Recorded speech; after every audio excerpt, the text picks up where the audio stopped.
Hey everyone, what's going on? I had a subscriber request a particular run a few videos ago, and I thought it would be a really interesting idea if I would be able to complete that run because I've never seen anyone make a video quite like it before. So shout out to you, Luke Kalos 4442. He specifically asked to do a challenge with only choice items. For those of you that don't know, there are 3 items. They essentially do the same thing but with different effects. They boost the respective stat by 1.5 times, but lock you into only using one move. The Choice Band increases attack, the Choice Specs increase special attack, and the Choice Scarf increases speed. I thought I could make this challenge more difficult if I made this into a Nuzlocke. I am setting my own rules here, so listen close. Rule number 1. I can only use 3 Pokemon in battle, and they must each use a different choice item. I'm allowed to have other Pokemon for HMs, but they cannot battle. 2. No items in battle can be used except for the 3 hold items I've already mentioned. I can't use any potions, hyper potions, super potions, none of that in battle except for outside of battle. I can use all of those items. Number 3, I have to battle in set mode. And 4th is that I have to deposit Pokemon that faint forever. However, I am going to make an exception for Pokemon that can use HMs that would otherwise be useless moves for my main Pokemon. Since I'm going to be able to use more than one Pokemon, I figured this challenge needed extra difficulty. I was going to say that I needed to nickname my Pokemon, but I kept forgetting after the first 2, so that won't be a rule. Anyways, we start the run by choosing Tepig because he's got high HP, a decent attack or special attack stat, and it's pretty bulky overall. I'm not sure what Pokemon I'm going to use, but I'm only going to be using one Pokemon from each route or each location. Take your guesses in the comments on what you think my team is going to be. I nicknamed my rival after my little brother's family nickname, which coincidentally, he's the editor for this video. I gave him Oshawott because of a long-running joke between him and I. Luckily, I was able to give Tepig the Choice Band before starting the battle, so we have a pretty decent chance at winning fairly quickly. The Choice Band increases attack power, so it will only take us a few tackles here and there in order to win. It's not really much of a battle though, since the Oshawott is clearly outmatched. We win our first fight against the rival, and once we finish the battle and talk to Bianca for a split second, we can move on to Route 19 and get our first Pokemon. It's not much, but Patrat has the higher attack stat between it and Purloin. We actually named this Pokemon Rattata because that's hilarious. Once we get our second Pokemon, it's time to move on to Flocesi Town where we run into the retired champion, Alder. He tells us our friend is on another route, and we run into him at the ranch where he challenges us to another battle.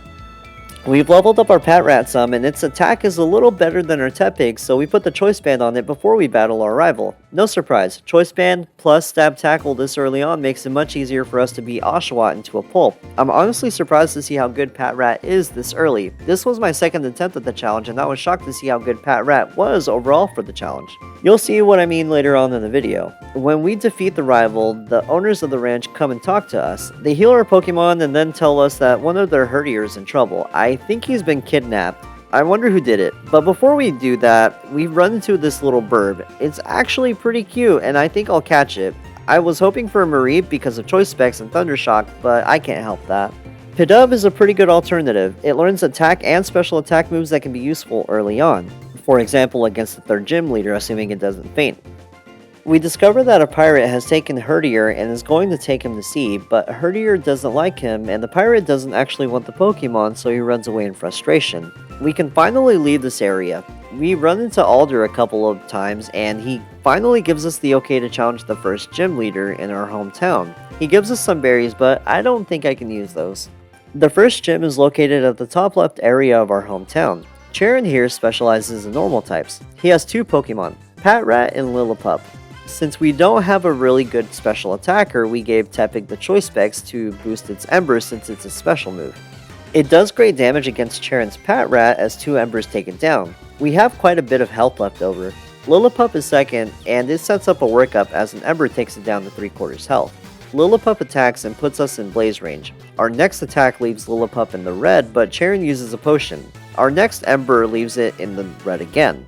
Our health is too low, and we're pretty slow, so we have to switch out. Patrat should be able to tank a hit, so we switch it out. Lillipup hits for minor damage with Bite, but we outspeed on the next turn, and we win the battle. If he had set up another workup or used the stab move, the outcome probably would have been very different. We officially have our first gym badge. He gives us the TM for workup, but it's not very good in a run like this. Like a great someone once said, there's a time and place for everything. With one gym badge in our collection, we can move on to the next area, which is Burbank City. We run into Roxy and the captain, who is somewhat relevant to the story. After Roxy storms off, we run into this little doggo. I wanted one with Intimidate, which is super beneficial, and we actually got it. It took a little bit of effort to get it to low enough health, and thankfully I didn't end up causing it to faint. There's a bit of a struggle with it getting in the Great Ball, but I ended up getting it on the second Great Ball I threw. I can imagine using Arcanine in the end with the Choice Banded Flare Blitz, or even setting it as a mixed attacker would be nice, since I would be able to use any of the choice items on it with great versatility. Once we get Growlithe, we move from the Burbank complex to the gym where Roxy is waiting for us to battle her. After defeating the two trainers that are in the band, we can battle, so let's jump right into it. Roxy specializes in poison types. We have nothing at our disposal that can work super great with poison types, so we have to find out what works best for us. At this time, we've evolved our Tepig into Pignite. We've given it the Choice Band since Flame Charge increases its speed. After a few Flame Charges, the coughing she sent out goes down. It doesn't have any strong poison type moves, so it's pretty useless this early on. Next, she sends out Whirlipede. It's bug and poison, and we're a fire type, which means we're super effective against it. Honestly, I didn't expect a Flame Charge to be a one-hit, but hey, that's pretty good. We've defeated our second gym. With 2 gym badges down, we get invited to participate in one of the worst things ever. If it were for me, I would skip this part of the story because it doesn't have any meaning outside of this unskippable side quest. It's literally hot garbage, and the only thing it's good for is to make the captain we ran into earlier realize that he has no place in Hollywood. But we enter into the studio as Riolu Kid and Karate Chop the Steel and Dark type boy. The studio gives us a rental Riolu, by the way, which is 100% necessary in order to advance. The second Pokemon we go against is Volibee. The way that this story plays out is all due to the dialogue that you choose. Sometimes you faint in this battle, or other times you Ice Punch the Volibee. Funnily enough, the person we are battling against used to be a gym leader in the normal black and white playthrough. Anyways, we run back to the docks and it turns out that Team Plasma was there, so we chase them off, but we have to go find a grunt and battle them. After that, we make our way back to the dock again where our rival is waiting with the captain. We hop onto the boat and he takes us all the way to Castelia City, where our next challenge awaits. We hop off the boat and beeline directly to the gym, but it turns out that we have to find the gym leader. Iris, the champion, comes by and tells us that she's seen some suspicious characters nearby, so we have to follow her. She's incredibly rash, just like how she is in the anime. We go ahead and follow her back to the docks, and she tells us that the scent she was following led her straight to the sewer. Our rival comes out of nowhere and volunteers to help us. The team up doesn't last long, as the battle is literally straight ahead of us. We run into 2 Team Plasma grunts and totally kick their butts. Once we make them leave, Bird comes out of nowhere telling us what happened and that we can find him at the gym later on. Our rival gives us the HM for strength and leaves the sewer. Once he leaves, a mysterious character comes out of the cave. He shows no interest in battling us and decides to leave. Shortly after, Berg leaves as well, and we make our way to the top of the gym where he's waiting for us, so let's go ahead and start the battle with him. Berg is a bug-type user, and we have plenty of Pokemon that can counter his Pokemon. We have evolved our Pidove into Tranquil and gave it the choice specs since it knew Air Cutter. It one-shots the Swadloon that was sent out. I totally had a lapse of judgment when it came to healing, as you can see from Tranquil only having 33 HP. Anyways, Dwebble is next and we decide to keep it out. Tranquil tanks the Smackdown and manages to knock out the Dwebble on the following turn. Last is Levani. Are we going to outspeed the Levani? Oh no, that's our first death in this run. I completely thought we were faster. I really should have healed. I send out Lechonk to get his revenge. It's several levels lower, but we tank a hit from Levani. We one-shot it with a banded flame charge. Man, this death was completely preventable had I only healed from the beginning, but at least we got our 3rd gym badge. At least we can move forward with this challenge as we've obtained our 3rd gym badge. We've done about everything that was necessary for this town, so let's head north to find out what kind of trouble we can cause. Remember that mysterious figure from earlier? He's waiting for us at the fountain and asks us to show him our Pokemon. Once we do that, he asks us to go to the next route where he's going to be waiting for us. But before we do that, let's walk through the sand to find this little sand crocodile. It looks like it has sunglasses on, so I really want it. Especially for the next gym, since it's an electric gym. Our Patrat has evolved into Watchog and is probably too strong to attack it, so I decided to throw a Great Ball at it, and we managed to catch it first try. Let's get back to the mysterious man. He's waiting for me in front of some rocks, but the device he uses wakes them up and they leave. He reveals his name as Colress and is part of Team Plasma. I guess he wants to battle me now, so let's jump right in. Colress uses mainly steel types, as we can see with Magnemite being sent out. Our Watchog comes out and we use Abandoned Crunch. I wanted to see how much damage it could cause even with a not very effective move. It paralyzes us, so we switch out to Growlithe. It has the Choice Scarf, so nothing at this level will be faster than it. It tanks a Magnum Bomb from the Magnemite very well. On the following turn, we use a Flame Wheel to knock out the Magnemite. The next Pokemon to be sent out is Clink. It's a pure Steel type, so we go ahead and continue to use Flame Wheel, and what do you know? It's a one-shot. We've beaten Colress, and now we can move on to Nimbasa City. We get a nice little surprise here. We run into Rosa, the other protagonist, and she's about to battle against the Subway Surfers. They're basically the Tower Heads like the previous games, but we get to join in on the fun. After we skip the battle, we can now battle against people in the trains in case we need a TM as a reward for BP. I always thought this was a pretty cool moment. Do you know what's not cool? Being misled. I was told that Elisa wasn't at the gym, and after battling a few people and riding this high-tech roller coaster, she wasn't even here. Well, maybe she was, but now she's at the gym where we make our way to the very back where she's modeling and putting a show for us. Honestly, can't imagine what it'd be like if she made an OnlyFans. Call it a PokeFans. That was bad, but wanna know what's even worse? The way we humiliate her. So her team consists of electric types. She always starts with the most annoying gym Pokemon, Emolga. Usually it's faster than most Pokemon I have at this level, and it'll spam Volt Switch in between your party, but we have Watchog out with a lot of speed EVs and a Choice Band. Return knocks it out in one hit. Next is Flappy. This Pokemon is also very annoying because after making it faint, it paralyzes us with a static ability. Thankfully we have 2 Pokemon in reserve. Last is Zebstrika. It's faster than us thanks to being paralyzed, and it goes for a Volt Switch, causing minimal damage. Luckily, we aren't paralyzed this turn and we knock it out in one hit. 3 one-hit KOs in a row is incredibly lucky. The previous run I had, this didn't happen. This run has been better overall. Now we're at 4 gym badges and we're halfway through this challenge. However, there's a ton of side story that's about to take place before we move on. So far, I didn't think that Watchog would carry us through so many battles. It's crazy to see how good Return is in this run as well. As we make our way to the exit, Elisa stops us and tells us to walk together in fashion. I'm gaining fans left and right. Maybe they can watch me stream Pokemon game. Anyways, let's move on to the next portion of the challenge.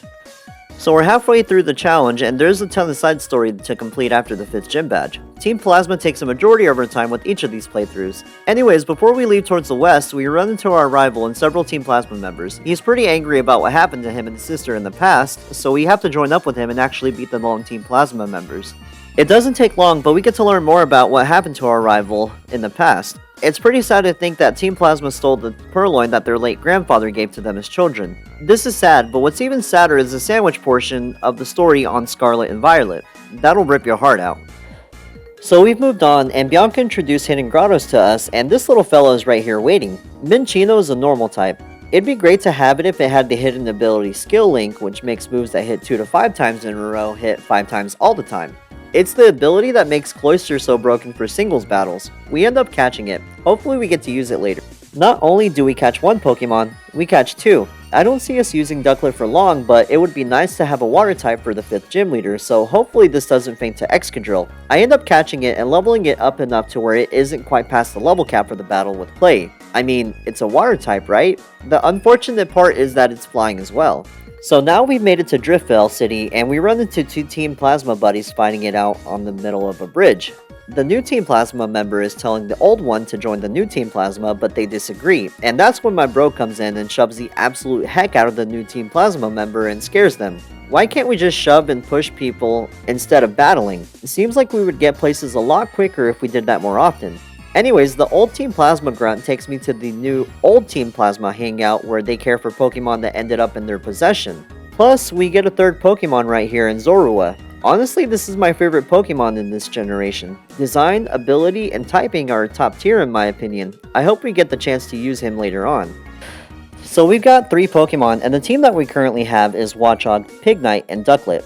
I've got the specs on Ducklett, the band on Watchog, and the scarf on Pignite. I'm hoping that the Watchog can knock out the first 2, then we switch safely into the Excadrill with Ducklett and we knock it out, but let's see what happens when we actually battle. Like the last 2 gyms, he has 3 Pokemon and he starts off with Krokorok. His has Intimidate, so it lowers our attack. We have a banded Watchog, so it's like it didn't even get phased by Intimidate, so we knock it out with 1 hit with Return. I like Intimidate on Krokorok, but I feel like a Moxie ability is better since it increases attack after knocking out a Pokemon. Second is Sandslash, and I go for a Return, but it doesn't really do any sort of damage. It does half, but a Bulldoze does some minor damage as well as lowering our speed.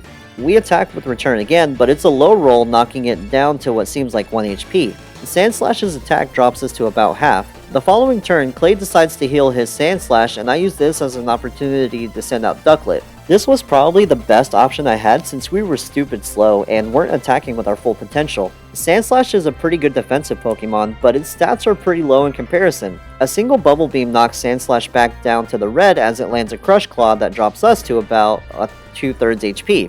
Our next Bubble Beam knocks it out, but last but not least, we have one of the best ground types there are, Excadrill. It does no Rock Slide and I'm screwed if it doesn't miss. Sadly, we won't get to know how much damage we can do since it landed a Rock Slide killing the Ducklett. We send out Lechonk and start using Flame Charge. We may be fast, but we can make ourselves faster. We hit for slightly over half as Excadrill goes for a Bulldoze after healing with the Citrus Berry. It doesn't quite knock us out and actually puts us in my favorite position. We're in Blaze range, which increases our Fire type damage output.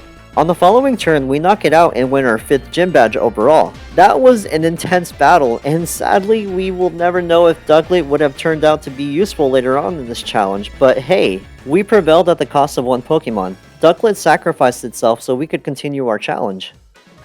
I know that the last section was glitchy, so I apologize for that. I did have to restart this challenge once before because my entire recording was glitchy, so I'm sorry. So, we've got 5 gym badges now, which means that it's time for possibly my favorite edition of this generation. Pokemon World Tournament pits all of the gym leaders and champions from past to present in this area and forces us all to battle. Before we get to that point, we enter into the cave to the left of the World Tournament to catch our own mole. Drillbur, when it evolves into Excadrill, gets access to some great moves like Earthquake and Iron Head. Further into the cave, we get access to the ruins in the desert area, and that's where we find possibly the best Bug-type Pokemon, Volcarona. It's speedy, its special attack is very high, and it has an incredible ability in Flame Body. If a Pokemon does contact damage to it, it has a chance to have a burn inflicted, thus halving their attack. Either Choice Scarf or Specs are going to work very well in our favor because of the versatility that it has. Anyways, once we detoured all the way through, we make our way to the Pokemon World Tournament where we run into our rival, Clay, and Cheren. They end up entering the tournament. The way the Pokemon World Tournament works is sort of like the Pokemon League in Sword and Shield. It's a bracket of multiple trainers with 3 battles to see who reigns supreme over everyone. Basically a regular tournament. In the first battle, we face off against the rival, the second battle is up against Cheren, and last we're up against Colress.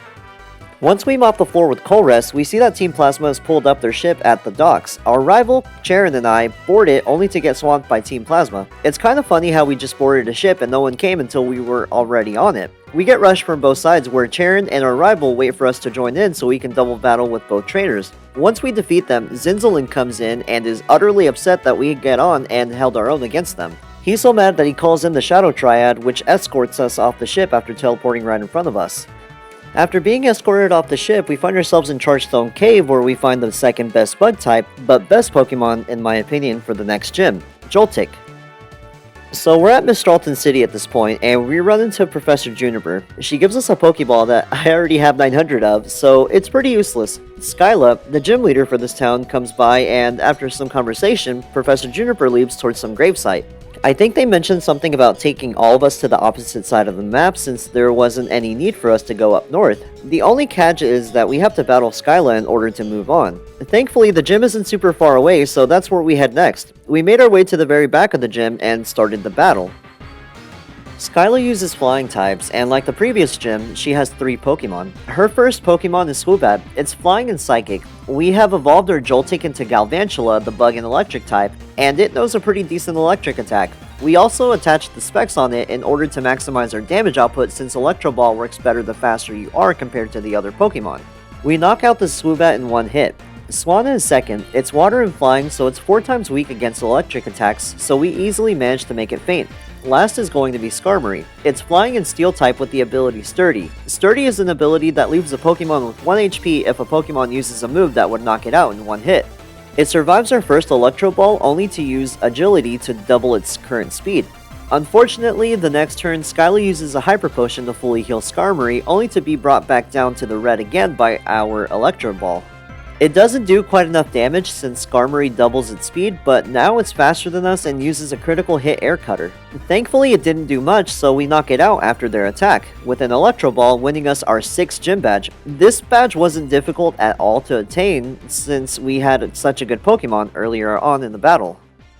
We have 6 gym badges now, and having 6 gym badges means we can make our way to the next route to the Celestic Tower in order to find Professor Juniper. This is a requirement in order for us to progress into the next location. I didn't think there were really any good Pokemon options to run into going towards the Celestic Tower, but we actually run into a pretty solid choice.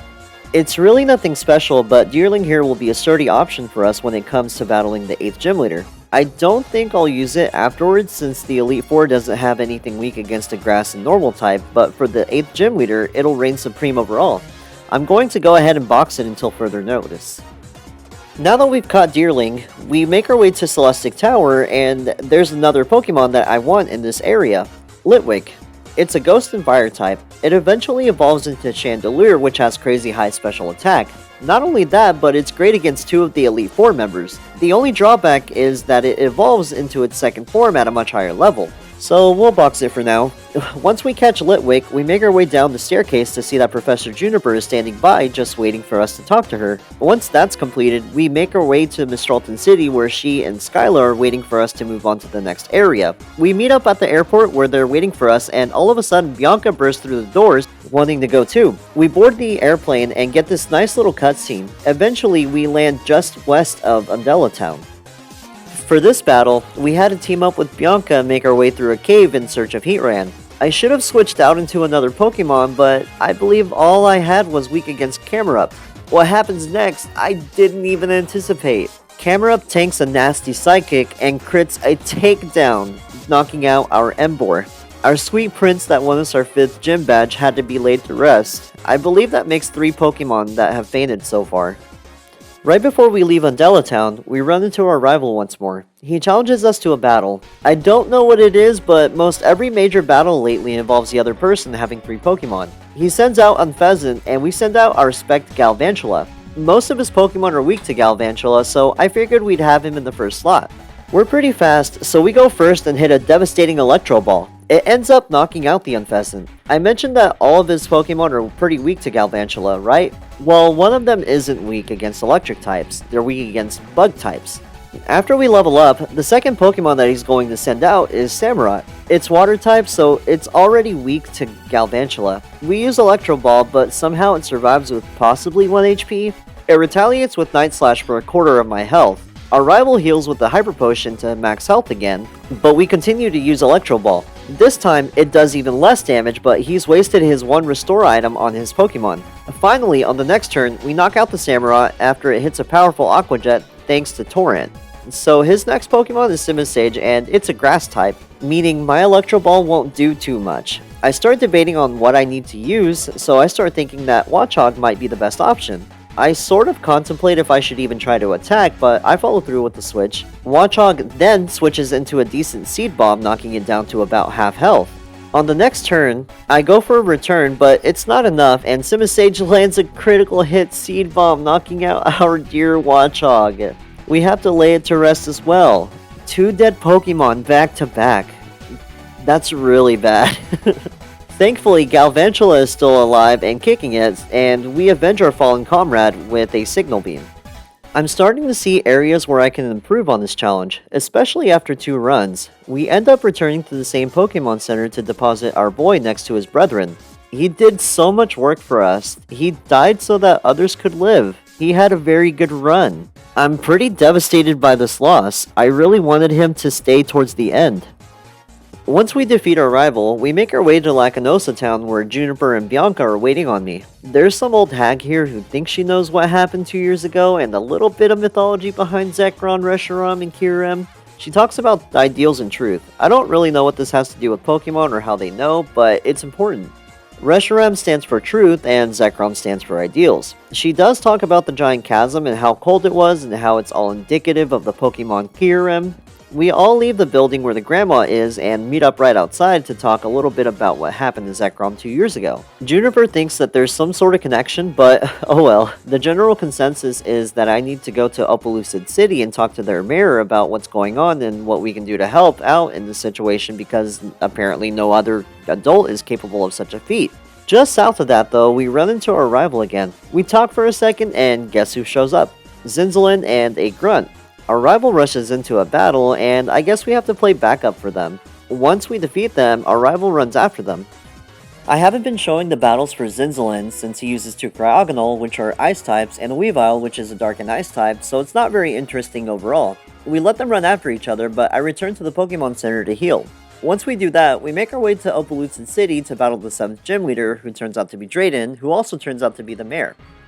Now that we've lost Watchog, I wanted to see if another rodent was good enough for us, so what better way to test it out than a gym battle?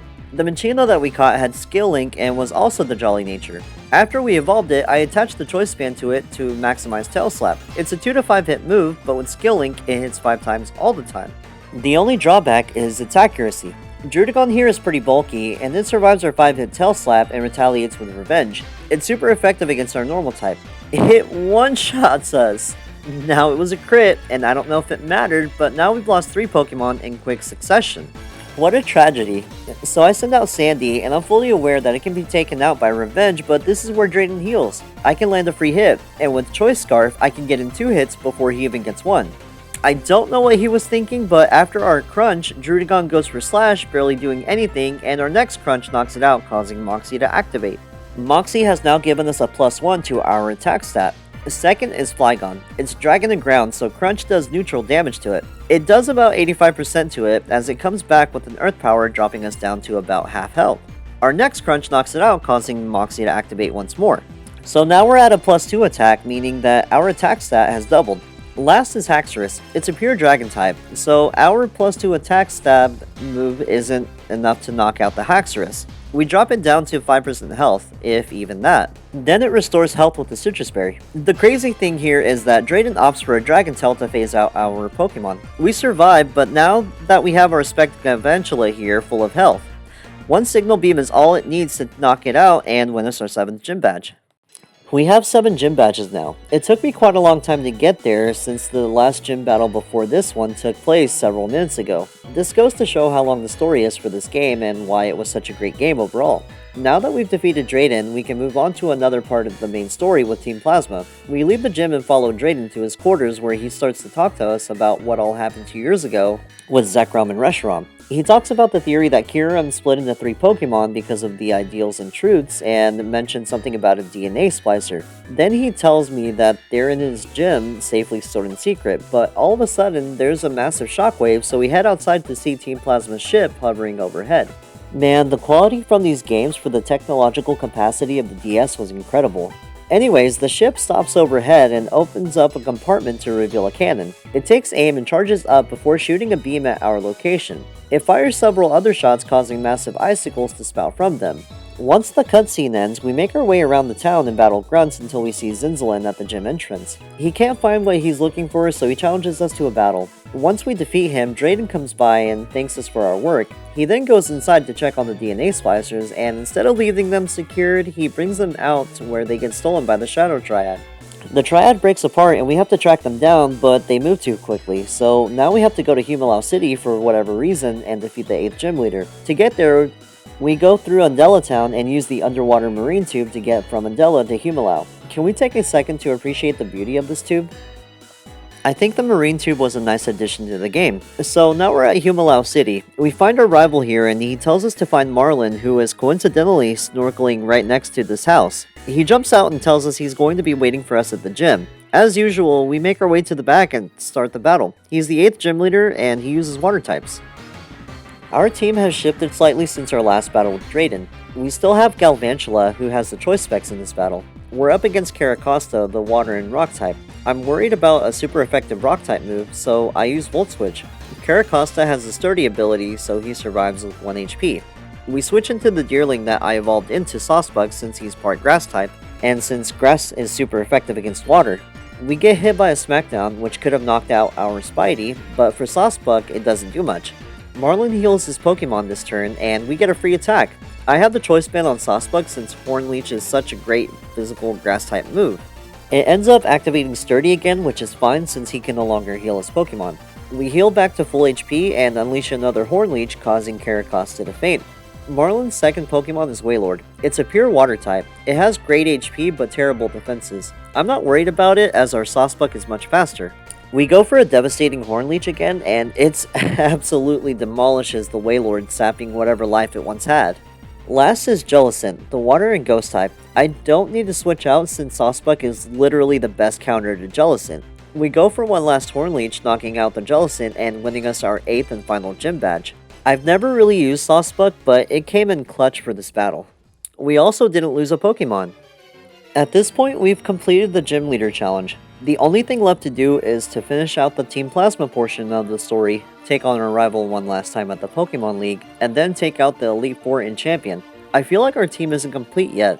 We're missing a couple of Pokemon, so once Marlin yeets himself off of this platform, we can go looking for some. And what do you know? We found one of the best Pokemon for this challenge, Starmie. It's been a respected Pokemon since Gen 1. It has access to moves like Stab, Surf, and Psychic, but has coverage moves like Thunderbolt, so it makes it pretty versatile. I contemplate using an attack, but we're super over-leveled with Galvantula, so a Quick Ball will have to do for us. But it breaks free, so now I have to resort to another tactic. I'm not sure who has the worst possible move. I almost sent out Ducklet, but forgot I was only using it for Surf and Fly. But I end up sending out Sawsbuck. Thankfully, Starmie doesn't know very good moves, so we tank a Swift. We end up deciding that Jump Kick should be used, which it's not very effective, and it drops it down to about a third HP. Now I have to look around for a Pokeball, and hopefully we can capture it, so I end up using the Ultra Ball. We end up catching it. This is a power move by us for our final team member. Hopefully it doesn't faint too soon. We move along to Route 22. We stop right before we meet Terrakion. Also, I'm not using legendaries or mythicals in this challenge because it would be too easy. Anyways, Colress stops us and tells us that we need a special device in order to get through the seaside cave where Team Plasma is currently docked. There's a Pokemon that's blocking the exit, so once Colress leaves, we use his device to wake up the Crustle. It attacks us, but we run away. Once outside, we get to see the ship. Our rival exits the cave as well and comes to help us out. That's when a gangplank falls from the side of the ship where, lo and behold, Marlin casually walks right off of it.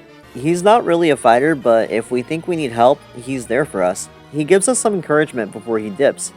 Our rival rushes onto the ship, so we follow suit.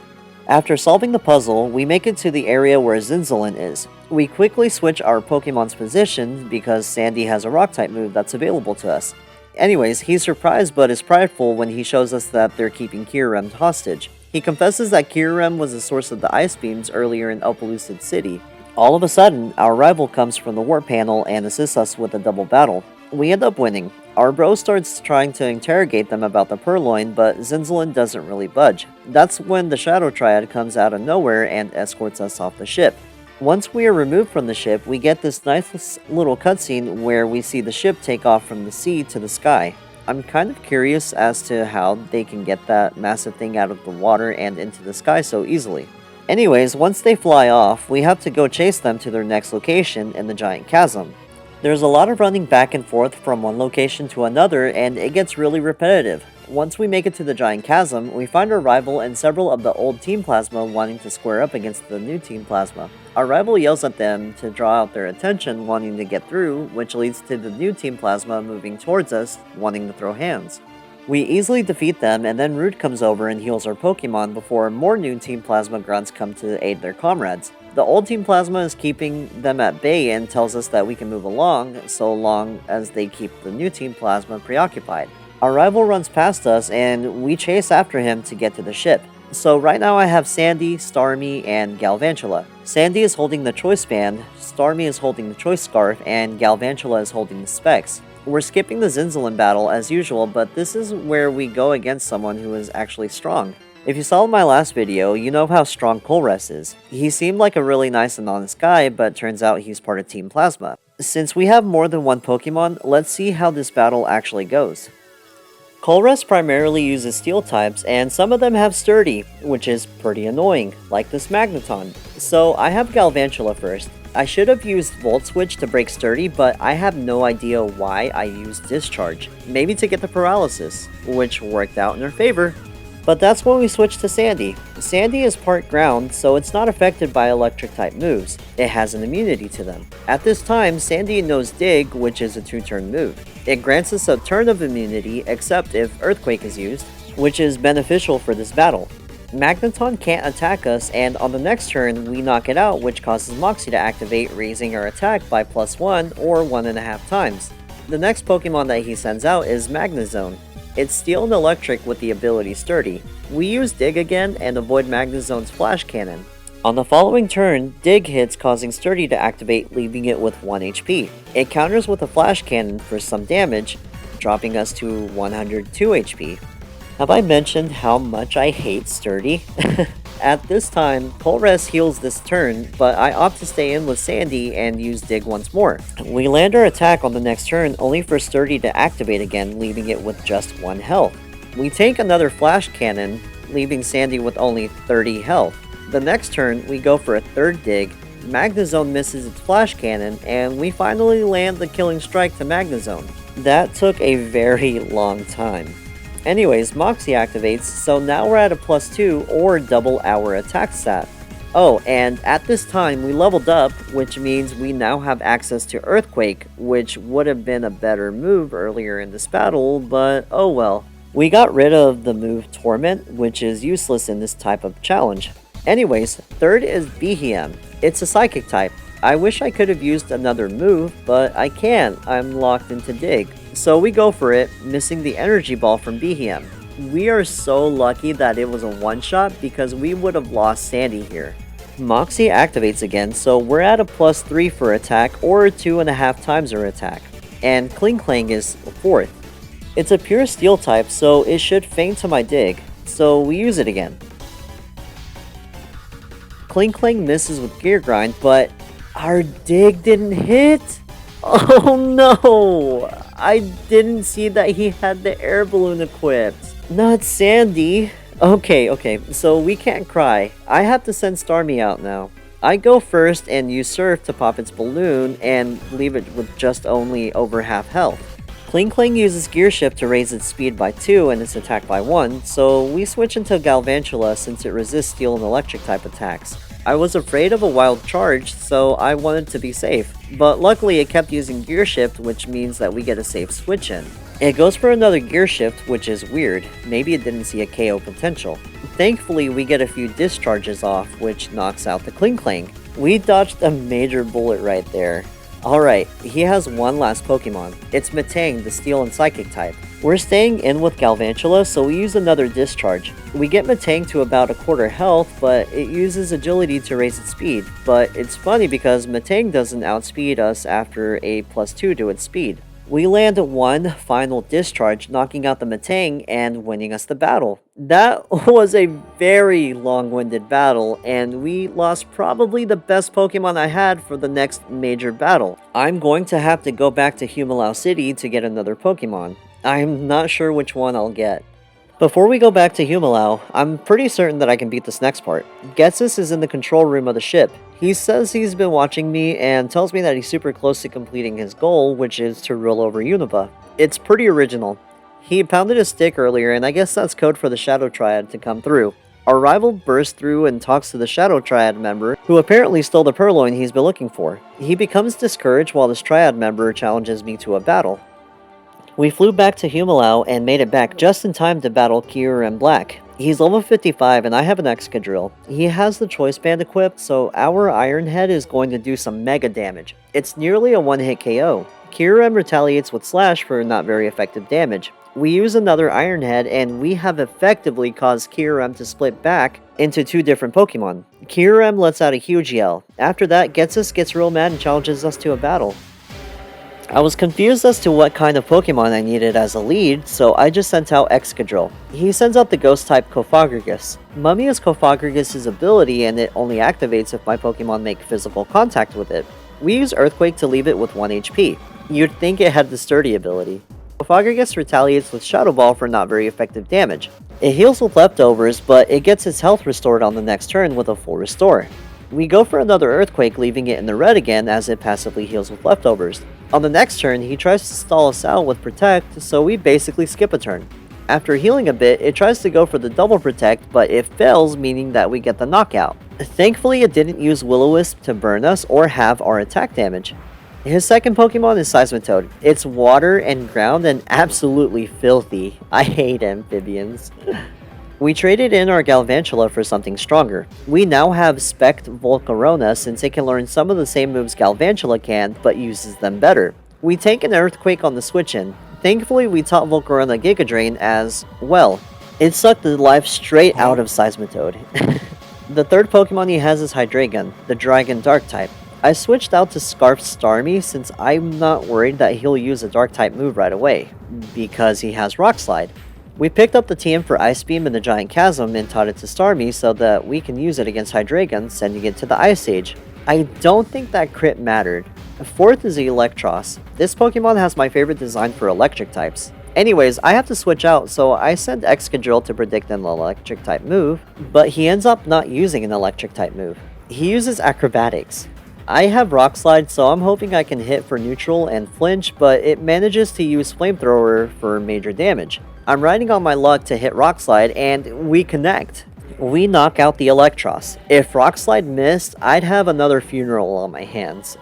We avoided that. Fifth is Drapion. I don't really have any good options here, so I switch back into Volcarona since it at least comes into neutral damage with full health. Drapion goes for an Earthquake, but 'tis a scratch. We come back with a Spect Heat Wave. Drapion is in the red. He comes back with a Night Slash, but it just bounces off of Volcarona. The next turn, our next Heat Wave was too much for the Scorpion, which means that we are down to his last Pokemon, Toxicroak. We have a pretty good option for this Pokemon. We switch back into Starmie because it's a Psychic type. Toxicroak is Poison and Fighting type, so it's 4 times weak against it. Toxicroak missed the first Sucker Punch, but landed the second one, dropping us to 58 HP. It doesn't matter though, since we win the battle with the Psychic attack. That got really messy really quickly. However, we won the battle and Team Plasma is no more. I feel like I played optimally with what I had. I don't know that that could have gone better. Ghetsis is in total disbelief as to what happened. He doesn't quite believe that he could have lost with his hacked Pokemon.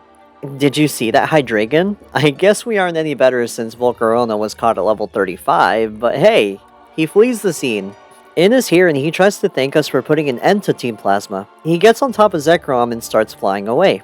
Our rival comes bursting in and asks if it's over. We recount what happened and he asks what's next. What's next is our battle with him at the end of Victory Road. We have the same 3 Pokemon, but his team has changed a little.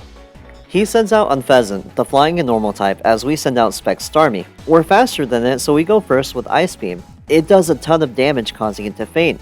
Next is Bouffalant, the normal type. I don't know if it knows Megahorn, so I'm switching just in case to Bandit Excadrill. Megahorn is a bug type move that's resisted by steel types. That was a nice predict since we absorbed that hit. I debate on what move I can use, so I go with Iron Head, causing 2/3 damage and a flinch. Alright. On the following turn, we use Iron Head once more to get the knockout. Maybe Earthquake would have done more damage. Third is Samurott. I don't have a good answer to this Pokemon, so Starmie it is. Starmie at least resists water type attacks, so the only thing we need to worry about is if it knows Night Slash and or X-Scissor. We take a Surf very well here. I would have had Thunderbolt on Starmie, but we don't get the TM until after we beat the rival, so that's out of the question. This turn, Samurott gets healed to full health, only to get back to where he was with my Psychic attack. Finally, after a few turns, the next Psychic knocks it out.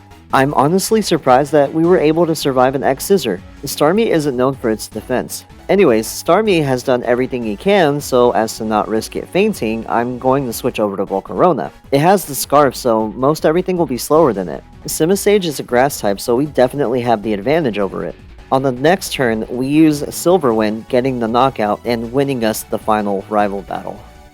Ladies and gentlemen, we are finally at the very end of the road. The only thing stopping us now is if we lose all of our Pokemon. I decided to go against Caitlyn first, the Psychic-type Elite Four member. If you guessed that Volcarona would be first, you'd be right. It's faster than most of the Psychic types that she has, so I equipped the specs on it for extra damage. Volcarona is a bug type, which means that we have super effective moves against psychic types, and like my other videos, I like Silver Wind. Like Ancient Power, it has a 10% chance to boost all stats. Now we got Yond, so we have to switch out. Excadrill is a steel type, so he resists psychic type attacks. Also, I don't think that I have to mention what item he has since he's the only physical attacker.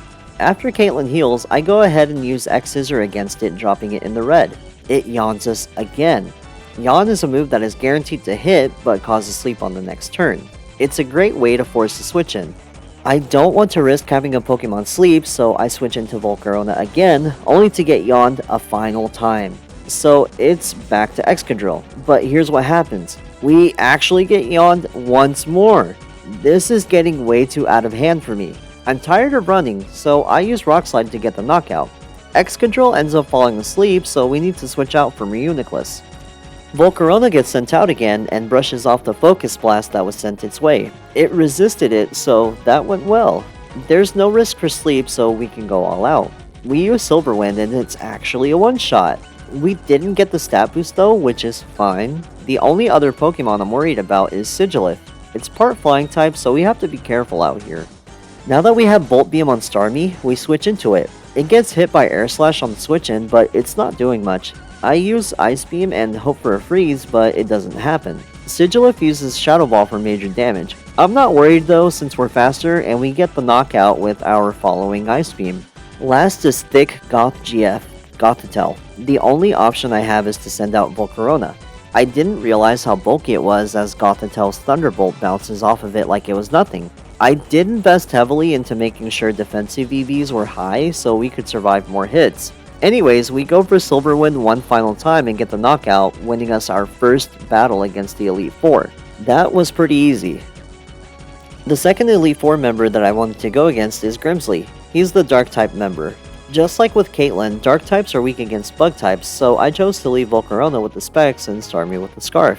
He sends out the Dark type Liepard as I send out Volcarona. I accidentally misclick and choose Flamethrower, but we get faked out so I can properly switch into Signal Beam.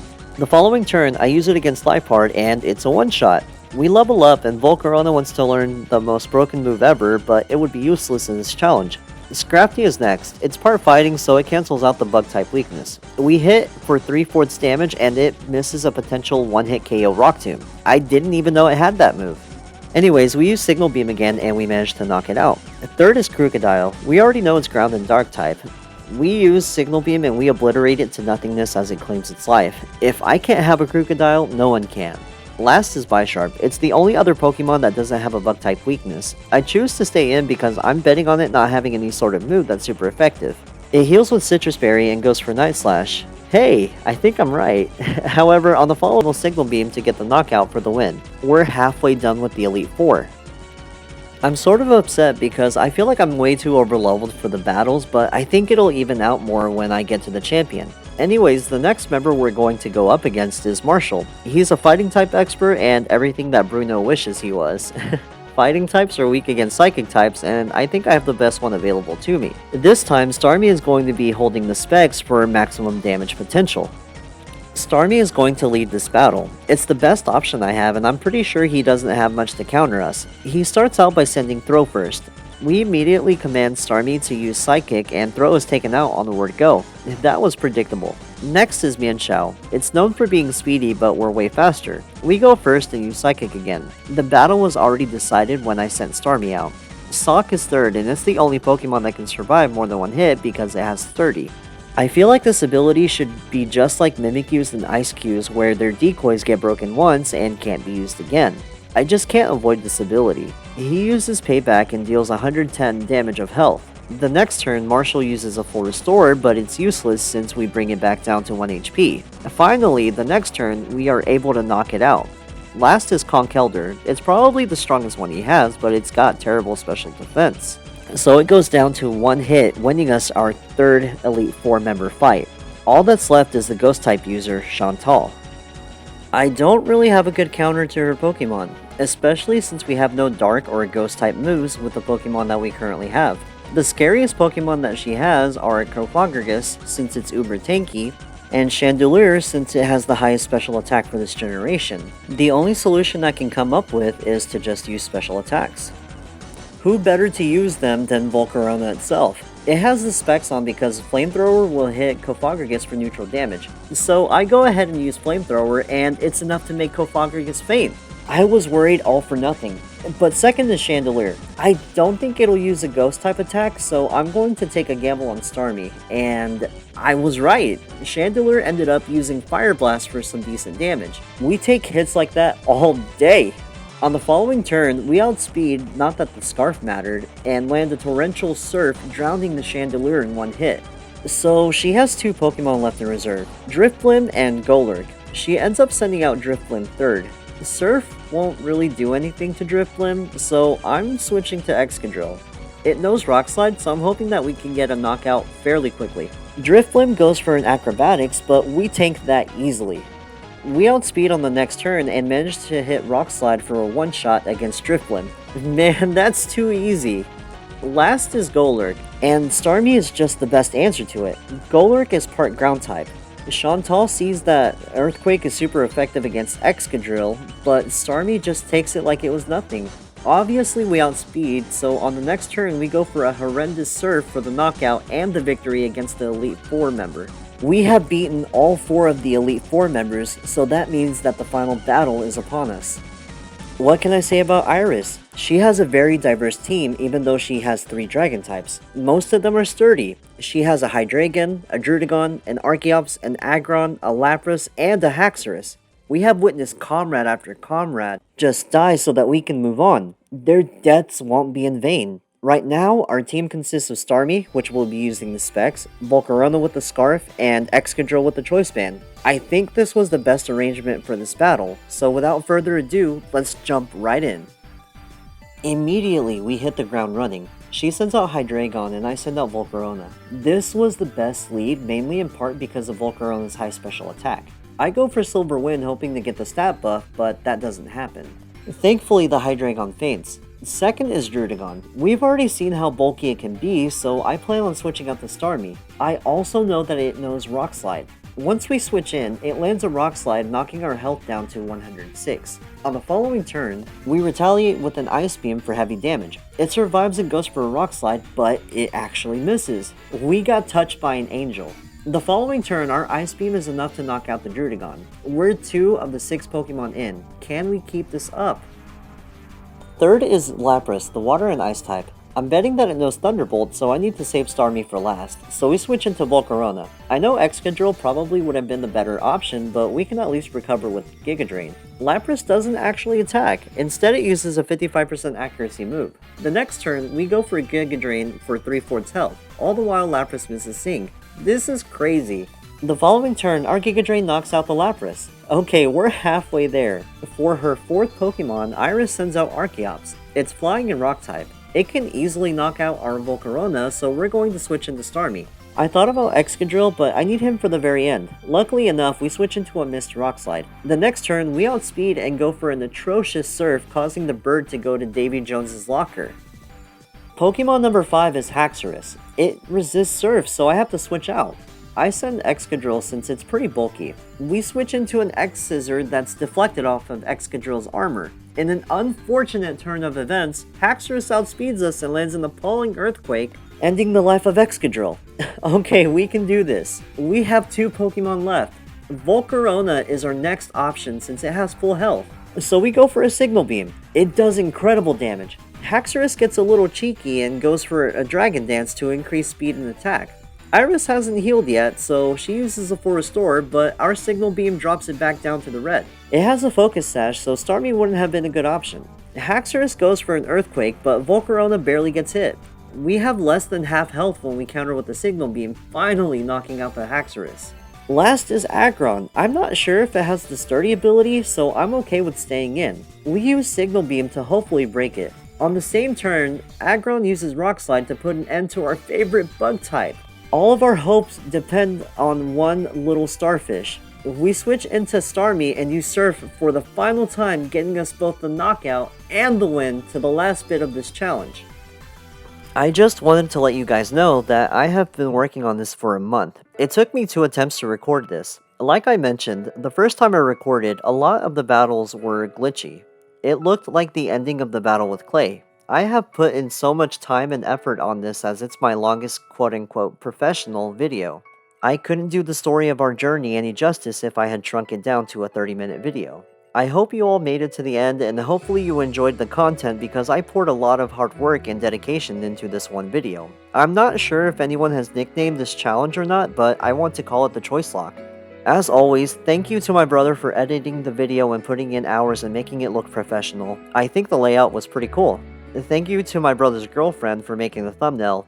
And as always, if you enjoyed the video, please like, comment because comments are good for the YouTube algorithm, and subscribe to my channel. Thank you and have a great day.